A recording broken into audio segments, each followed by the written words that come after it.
क्या आगे की जो प्रक्रिया है 3 तारीख के बाद में क्या प्रक्रिया रही है आगे की? भाई अभी आगे की प्रतिक्रिया यही थी। कल पंचकुला गए थे हम, 5 तारीख जो लगी थी।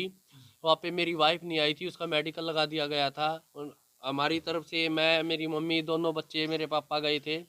और उनकी तरफ से उसका भाई, दादाजी और 2 अदर पर्सन थे, उनके नाम नहीं पता मेरे को। और केस जो आईओ थे वो गए थे। तो वहाँ पे बातचीत हुई, उनको समझाया गया उनको क्यों नहीं आए। वो बोले सर वो मेडिकल लगा दिया है उसका, वो एडमिट है, बीमार हो रखी है। फिर मैडम ने मेरे से भी पूछा भाई क्या बात है बेटा, क्यों नहीं हो। मैं कहा जी कोई दिक्कत नहीं है। मैं कहा हमारी लड़ाई कुछ नहीं है इतनी बड़ी जितनी बना दी गई है। मैं कहा दूसरों के बहकावे में आके सारा काम खराब हो रहा है हमारा। मैं कहा ऐसे ऐसे हमारा घर बिगड़ा, जो मैं पहले भी वीडियो में बता चुका हूँ। जिसके कारण मगा जी मैडम, अब मेरी पहले तो ये है कि मेरा बच्चा हैंड ओवर किया जाए माँ के पास, क्योंकि इसकी सर्दी है। सर्दी में बच्चे की जान को खतरा है, क्योंकि दूध है, माँ ही पिला सकती है, बच्चा बाप के पास नहीं पल सकता। एक माँ जो होती है वो बच्चे को हर तरीके से, हर मुसीबत से उठा के भी पाल सकती है, लेकिन बाप को नहीं पाल सकता, ये सभी को पता है। और मेरा काम, अब जैसे मैं घर पे बैठा हूँ, वहाँ पे जाता हूँ तो मेरा काम भी छुटा हुआ है। सारे हालात ऐसे हो रहे हैं, दिन पे दिन बदतर होते जा रहे हैं हालात। तो प्रवीण 3 तारीख को जो भी एपिसोड हुआ, जो भी घटना हुई, वो पूरे हरियाणा ने देखी। उससे क्या लगता है ये मामला सुलझ जाएगा? फिर जो दो गुना जो पेज चाहिए उलझ जाएगा?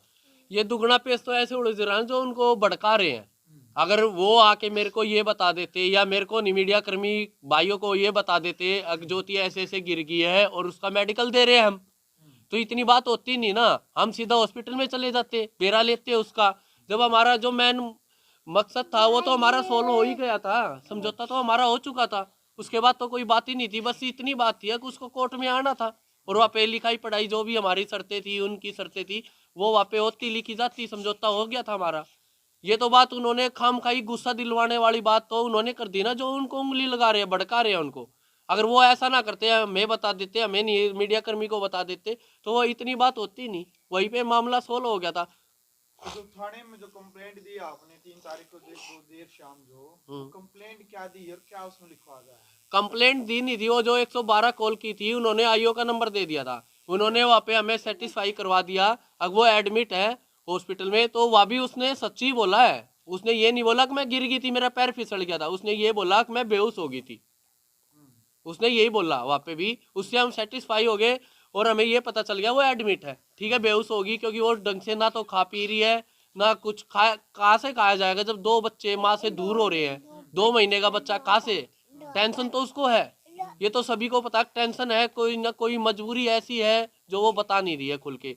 ना तो मेरे को बता रही है, ना अपने घर वालों को बता रही है। ये तो उसके साथ रियल हो रहा है, मजबूरी में आ रही है। जो प्रेशर है, जो मैं शुरुआत से ही कह रहा हूँ, उसको ऊपर प्रेशर है। तो 2 तारीख के लिए यहाँ पर भरी गई थी, ज्योति की तरफ से कहा गया था कि मैं आने के लिए तैयार हूँ।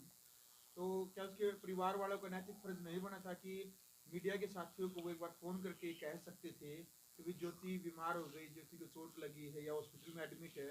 उन्होंने एक बार भी फोन करके किसी को नहीं बताया। हमें तो पता चलता, वकील के जरिए पता चलता है। तो क्या यहाँ पर कोई षड्यंत्र की बू नहीं आती? षड्यंत्र वो बाहर वाले रचवा रहे हैं ना। अगर उनका षड्यंत्र होता तो वो पहले दिन हाँ क्यों भरते, उसके पापा हाई राजी क्यों होते, ना मेरी वाइफ राजी होती।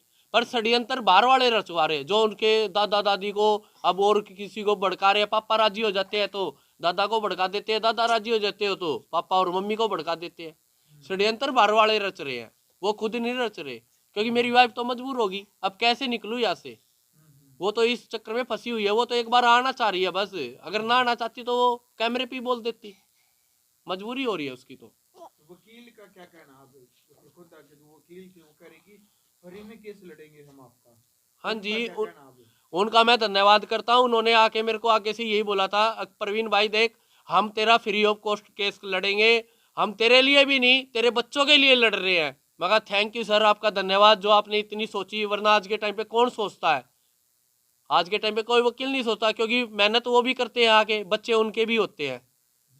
क्योंकि उन्होंने ये सोचा कि बच्चे की जिंदगी खराब हो रही है, कम लड़ाई कुछ है नहीं हमारे घर में, तो उन्होंने फ्री ऑफ कॉस्ट लड़ने का निर्णय लिया है। जो अब आगे कार्रवाई होगी, जैसे 13 तारीख मिली है कोर्ट की, तब भी वकील सर आएंगे वहीं पे। और 17 तारीख हो जो पंचकुला है महिला आयोग में, वहाँ भी जाना पड़ेगा, पर वहाँ वकील का काम नहीं है। उम्मीद है उससे पहले ही हमारा समझौता हो जाएगा। महिला आयोग की जो चेयरमैन है रेनू भाटिया जी, हाँ जी। उन्होंने क्या कुछ बातचीत की, और जो ज्योति का जो परिवार है, कौन कौन सदस्य वहां पर पहुंचे थे, और क्या बातचीत प्रशासन के बीच में और आप सभी के बीच में क्या बातचीत रही? उनकी तरफ से उसका भाई गया था, ज्योति का भाई, मेरी वाइफ का, और उसके दादाजी थे। नहीं, ज्योति नहीं आई, उसका मेडिकल दे दिया गया वहाँ भी। उसको ब्लडिंग वगैरह बता रहे थे, पुलिस वाले ने बोला ब्लडिंग वगैरह हो रखी है, वो गिर गई थी। तो उन्होंने फिर मैडम ने हमारे से भी पूछा, जो मैं वीडियो में बता चुका हूँ पहले, हर बार यही बात बता रहा हूँ। मैं कहा मैडम ऐसे ऐसे मेरे घर में नुकसान हुआ है, ये घर बर्बाद ऐसे इन लोगों ने करवाया है। तो मैडम ने सारी बातें सुनी। तो मैडम बोली बेटा वो उसको क्यों नहीं लाई है। मैं कहा जी आप देख लो। वो बोले जी वो ऐसे एडमिट हो रही है, ब्लडिंग हो रही है, फलाना टिकड़ा जो बहाना होता है वो लगा दिया। मैडम बोली अगली तारीख दे दी जाए इनको, और अगली तारीख पे वो आए। मैं बोला मैडम मैं कहा ये बच्चा हैंड ओवर करो कम से कम पहले, इस बच्चे का क्या कसूर है, बच्चे की जिंदगी खराब होगी, मगर इसको तो दूध माँ ही पिलाएगी। तो मैडम ने सिर्फ यही कहा कोई नहीं वो आ जाएगी, बच्चा हो जाएगा, जहाँ तक मेरे को उम्मीद है 99% हो जाएगा, और मेरा फैसला उससे पहले ही हो जाएगा। आप कह रहे हैं कि पहले ही जो फैसला है वो हो जाएगा, क्या माने फिर पंचायत और सामाजिक तौर पर हो जाएगा, क्योंकि पंचायत और सामाजिक तौर पर पहले भी वो परिवार एक बार हाँ भर चुका है, और मीडिया के सामने ऑन कैमरा ज्योति ने कहा था कि हाँ मैं माफी मांगती दोनों बच्चों से। तो अब कैसे विश्वास किया जा सकता है, जो लाखों की संख्या में जो भावना इन बच्चों के साथ जुड़ी है, लोग आशीर्वाद देने के लिए तैयार थे सभी के सभी। कोई ना कोई तो उनको सामाजिक आदमी समझाएगा, मैं यही सोच रहा हूँ, क्योंकि इतना समाज सारी मीडिया देख रही है, कोई अच्छी बात तो है नहीं। कोई ना कोई आवाज जरूर उठाएगा किसी ना किसी की, वो मानने की, और मेरे को उम्मीद है जल्दी मान जाएंगे, क्योंकि मेरे को ज्योति पे भरोसा है और उसके पापा पे भरोसा है। ये जो मैं शुरुआत से कह रहा हूँ उसके पापा की गलती नहीं है, क्योंकि उसके पापा की चल नहीं रही, ना उसके भाई की चल रही है। उसको बाहर के तत्व है जो ये 2-4 पर्सन है वो भड़का रहे हैं, बाकी वो राजी आने के लिए। इसलिए मैं बोल रहा हूँ, क्योंकि उसने उस दिन भी वही सच बोला जो उसके साथ रियलिटी में हुआ। अगर बेहोश हो गई थी, अगर झूठ बोलना होता उस दिन भी वो झूठ बोल देती। अगर मेरा पैर फिसल के मैं पड़ गई उस दिन भी झूठ बोल देती। उसी के बातों पे भरोसा रख के मैं ये उम्मीद लगा के बैठा हूँ, अगर उससे पहले वो आ जाएगी, जरूर सोचेंगे उनके घर वाले भी, अगर भेजेंगे, इसको भेजेंगे, अपने बच्चों के पास भेजेंगे। क्योंकि कोई माँ ऐसी नहीं होती है कि अपनी बेटी का घर जुड़वा के राजी हो, लेकिन वो उनको मिसगाइड करा जा रहा है। और मैं ये चाह रहा हूँ अगर कोई भी आदमी सुन रहा हो, बड़ा बूढ़ा जो भी उनके गाँव का हो, सिंगू गाँव का, उनको जाके समझाए, सही गाइड करे, ना कि मिसगाइड करे। बिल्कुल। तो प्रवीण भाई 3 तारीख को आप अपने ससुराल गए थे, लेकिन आप बता रहे हो कि मतलब आपकी वाइफ जो हॉस्पिटल में थी, लेकिन ऐसा तो नहीं हो सकता कि मतलब पूरा परिवार ही हॉस्पिटल में था। आप 3 घर में घूमे हो, तीनों घर में मतलब लॉक लगा मिला है आपको। तो इससे आपको क्या लगता है कि मतलब अभी भी साजिश रची जा रही है? आप अभी बोल रहे हो कि भाई आएगी, लेकिन आपको अभी भी विश्वास है ऐसा? विश्वास है मेरे को, क्योंकि उन्होंने यही बोला कि हम सारे हॉस्पिटल में थे। अब उनके वो राम जानता है वो झूठ बोल रहे हैं सच बोल रहे हैं। जैसा हमारा कर्तव्य था हमने जाके देखा, ना किसी के साथ गाली गलौज किया, ना कोई तोड़ फोड़ की। हम संतुष्ट हो गए वहाँ पे। फिर हम थाने में गए, थाने में उन्होंने हमें प्रूफ करवा दिया, संतुष्ट करवा दिया जो मेरी वाइफ के बयान थे। हाँ मैं बेहोश हो गई थी सर, रात को बेहोश हो गई थी, जो उन्होंने मेडिकल दिया। अब आगे की क्या अपडेट है प्रवीण भाई? अब आगे की यही अपडेट है भैया। वो सर जी अगर 13 तारीख खरखोदा कोर्ट की मिली हुई है मेरे को, और 17 तारीख मेरी पंचकुला की है। वहाँ पे कुछ ना कुछ निर्णय जरूर होगा। तो आपको लगता है कि फिर से पहुंचेंगे वो उस पे, मतलब जो आपकी डेट है? हाँ जी, उन पे आएंगे जरूर। कब तक मेडिकल लगेगा ये सबको पता, कब तक मेडिकल लगेगा, वो आएंगे जरूर, समझौता कुछ ना कुछ निकलेगा। वो जो सिंगू उस दिन उस गांव में जो कैमरे के सामने आदमी था, बार बार कमेंट आ रहे हैं कि वो कौन था, तो एक बार उसके बारे में बता दो आप। वो तो मेरे को ही नहीं पता, ना तो उनके घर का है वो, काका ताऊ कोई नहीं था वो उनके घर में। अब जैसे कह रहा था वो मैं गाँव का हूँ, गाँव के नाते से बड़ा होगा, कुछ भी मान सकते हैं, चाचा ताऊ काका कुछ भी लगा लो, है तो बड़ा ही वो। मतलब जिस तरीके से वो बात कर रहा था तो लग तो ऐसे रहा था मतलब आपको और वो ज्योति को जानता है। अब मेरे को जानता तो डायरेक्ट नहीं बात कर लेता, डायरेक्ट प्रवीण ही बोल के बात कर लेता। उसकी बोलने से ही सीधा लग रहा था वो कैसी बातें कर रहा है, सीधा दिख रहा था पी रहा है। मैं तो उस टाइम पे भी बोल रहा था उसका कोई मेडिकल तो कराओ। बातें वो क्या कह रहा था, कोई बातें थी उसकी। वो कह रहा था कि नाबालिग से शादी कर लिया आपने। नाबालिग से शादी कोई कर सकता है, वो भी कोर्ट मैरिज। मैंने तो कोर्ट मैरिज कर रखी है, नाबालिग से कोर्ट प्रूफ कर देगी, दे देगी परमिशन नाबालिग से शादी करने की। उसको यही नहीं पता मैं बोल क्या रहा हूँ। अच्छा, एक अकाउंट नंबर की जैसे बातचीत चल रही है कि आपकी नौकरी भी चली गई है, आपका माँ क्योंकि समस्या में उलझ रहे हैं, दो मासूम बच्चे हैं, आपके माता पिता भी बुजुर्ग हैं, नौकरी भी आपकी चली गई है, तो कई साथियों के फोन आए थे कि हम सहायता करना चाहते हैं आपकी, तो अकाउंट नंबर वगैरह क्या है आपका? देखो सर, मैं सभी से हाथ जोड़ के एक ही प्रार्थना करना चाहता हूँ, क्योंकि समाज में हर तरह के आदमी है। मैं ये नहीं कहता जो साथ देना चाह रहे हैं, जो डोनेशन करना चाह रहे हैं, जो मदद करना चाह रहे हैं, वो गलत है। पर ऐसे भी बतेरे इंसान मिलेंगे जो मदद के नाम पे ये बोलेंगे देख इसका लालच है, इसका स्वार्थ है। मेरा कोई स्वार्थ नहीं है। मैं सिर्फ ये उम्मीद कर रहा हूँ, जो मेरा साथ दे रहे हैं, मैं ये लगा के चल रहा हूँ, जो कि पैसों वाला का घमंड है ना, जो वे मेरे को दबाने की सोच रहे हैं, वो इसी से दबाएंगे।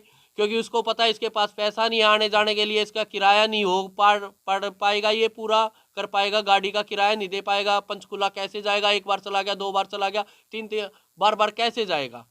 वो मेरे को यही दबाना चाहते हैं, और मैं इसीलिए चाहता हूँ ताकि मेरे बच्चों की भी तबीयत ठीक जो बिगड़ती जा रही है उसमें मेरे को सहायता मिल जाए, और मेरी आर्थिक व्यवस्था है जो वो ठीक हो जाए, ताकि मैं लड़ सकूँ, उनका जवाब मैं दे सकूं। कोर्ट के तरीके से ही मैं जवाब दूंगा, ना मेरा कोई लड़ाई झगड़ा, ना मेरे को किसी के नीचा दिखाना। मेरे बच्चे आ जाए, मेरे को किस चीज़ की लड़ाई है उनसे। मैं अपना, मेरे बच्चे आ जाएंगे, मेरी वाइफ मेरे बच्चों को संभालेगी, मैं अपना काम करूंगा।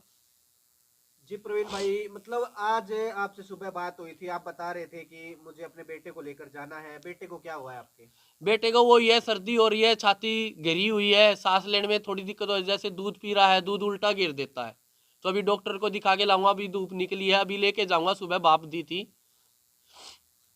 प्रवीण, समझौता 2 तारीख को हो गया था, लगभग 2 तारीख को ज्योति ने आना था, फिर वो नहीं आप आई अभी तक, क्या रीजन मानते हैं आप? आपको कुछ पता लगा, कोई कोई खबर आई कहीं से? नहीं, क्या रीजन हो फिलहाल तो सकता है? यही परिवार खबर क्यों है, नाराज हुआ दोबारा से? फिलहाल तो यही खबर है कि वो मैं हॉस्पिटल में एडमिट है, उसको ब्लीडिंग वगैरह चोट लगी हुई है। फिलहाल तो यही खबर है। बाकी जो मेरी वाइफ ने उस दिन बात की थी वीडियो पे, तो उससे यही लगा रहा हूँ मैं तो आइडिया, अब वो जल्दी आएगी, इतनी ज्यादा दिक्कत नहीं होनी चाहिए।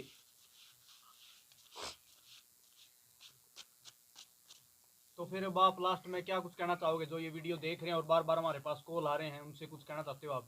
मैं यही कहना चाहता हूँ कि उनके परिवार से बात की जाए, कोई ना कोई बड़ा आदमी जो समझदार है उनको मिस गाइड कर रहा है, उनको भी समझाए। तुम क्यों मिस गाइड कर रहे हो, किसी का घर बसा नहीं सकते तो क्यों उजड़वा क्यों रहे हो तुम, उनको ऐसा समझाए। और मैं अपनी वाइफ से और उनके घर वालों से यही अपील कर रहा हूँ, ना तो मेरे मन में उनके खिलाफ नीचा दिखाने की कोई मनसा है मेरी, और मैं हाथ जोड़ के ये कह रहा हूँ मेरा घर बसने दो, मेरी वाइफ को अपने बच्चों के पास भेज दो। जैसे मतलब 3 तारीख को आप सिंगू गए थे, तो आप जो आपकी पत्नी है उनकी तरफ से कोई बयानबाजी निकल गया सामने कि आपने गलत किया, वहां पर गए आप ऐसे हमारे गांव में पहुंचे, ऐसे ऐसे कुछ? नहीं, अभी तक नहीं आया। बस उसके भाई ने ये बोला था कि मैम ये वीडियो मीडिया वालों को लेके हमारे गांव में पहुंचा, वहाँ पे हमारी बेइज्जती कर रहा। मैंने मैडम को ये बोला, मैं कहा मैडम मैं तो अपनी वाइफ से मिलने गया था, अपनी वाइफ को लेने गया था, मैं कोई इनकी बेइज्जती नहीं करने नहीं गया था, ना मैंने कोई गलत गाली गलौज किया, ना मैंने कहीं तोड़ फोड़ किया वहाँ पे, मेरा ना तो ये कोई मन में था। और ठीक है, अगर ये हमें ये बता देते हैं कि तेरी वाइफ वहाँ पे एडमिट है, तो हम वहीं पे चले जाते। अपनी वाइफ को मैं लेके आता, जो कि समझौता हमारा हो चुका था पहले ही, 2 तारीख को 3 तारीख को हमारा समझौता हो चुका था। तो गलती तो उन्होंने नहीं की ना ये। तो क्या अपील करेंगे आप लास्ट में ज्योति और ज्योति के परिवार से? मैं यही अपील करूंगा कि हमारा घर बसने दो, हमें कुछ नहीं चाहिए। अगर उनको ये लालच है, अगर इसकी प्रॉपर्टी हमारी प्रॉपर्टी पे हक जमाएगा, मैं ये कह रहा हूँ 4 साल पहले भी वो बेदखल थी, आज भी जो उसके नाम है ना वो अपने नाम तरवा लो, मेरे को किसी चीज़ का कोई लालच नहीं है। मेरे को सिर्फ मेरी वाइफ चाहिए, इन बच्चों की माँ चाहिए, और मैं यही चाहता हूँ कि अपनी बेटी का घर बसवाओ। कोई भी माँ अपनी बेटी का घर उजाड़ने में राजी नहीं होती, उसको जो जुड़वाने पे राजी कर रहे हैं ना, जो मिसगाइड कर रहे हैं, उनको कोई ये समझाओ अगर अपनी बेटी का घर बसाया जाता है, उजाड़ा नहीं जाता, अपना घर बसाओ। तो भाई देखो, आपने मामला देख लिया है, ये प्रवीण भाई है, क्योंकि भाई इन्होंने जो भी आगे आगे की प्रक्रिया थी वो सारी बताई है, और आगे क्या करेंगे वो भी आपको बताई है। मिलेंगे कि नहीं अपडेट के साथ, तब तक के लिए जय हरियाणा, जय हरियाणा।